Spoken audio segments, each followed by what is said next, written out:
asyik dia je nak duduk kat katil ni. Dia bed rotting hari ni.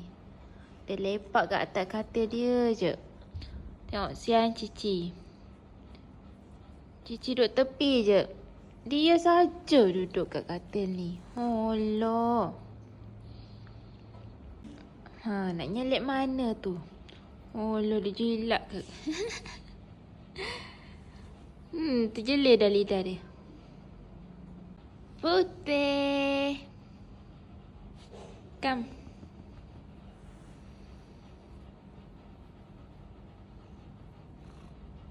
Putih pula duduk sini. Sian Kak Long Cici. Kak Yong okey? Mana Yam? Yam duduk bawah dengan Oyen.